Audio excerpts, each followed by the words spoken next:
Posibleng aangat pa ng husto ang rankings ni Jonel Policarpio matapos itong magpakita ng magandang performance sa unang araw ng scrimmage game sa PBA.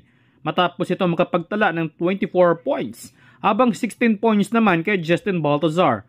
Ayon kay Sir Snow Badwa, nakafocus ngayon ang mga PBA teams kay Policarpio, kahit nga ang Terra Firma ay nakatuon ang atensyon dito kay Policarpio. Dahil sa loaded ng mga athletic na mga players ang nagpapadraft ngayong taon, ay gumagawa na rin ng hakbang ang Talk and Text upang makakuha ng pick ngayong taon.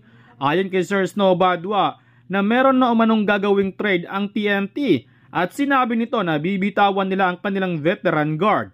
At na-mention nga nito si RR Pugoy. Ayon sa mga fans na mukhang i-trade ng TNT si Pugoy papuntang Blackwater. Kinakailangan ngayon ng TNT ng isang player na papalit sa posisyon ni Mikey Williams. Though nandyan na nga si Ray ng Batak ay hindi pa rin may pagkaila na injury prone na nga ang player na ito. Hawak ng Blackwater ang second round pick kaya posibleng Blackwater ang liligawan ng TNT. Samantala, inamin nga mismo ni Coach Aldin Ayo na hindi pa 100% na si Justin Baltazar ang kanilang kukunin dahil sa dami ng mga athletic players na nagpapadraft ngayong taon.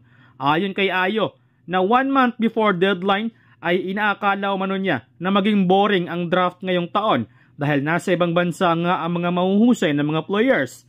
Pero sa huling linggo bago ang deadline para sa PBA draft ay palakas ng palakas ang mga nag-a-apply sa PBA draft. Bukod umano kay Justin Baltazar ay tila ba nagka-interest umano sila kina Cedric Bearfield, Jonel Policarpio, RG Abarientos at Dave Ildefonso.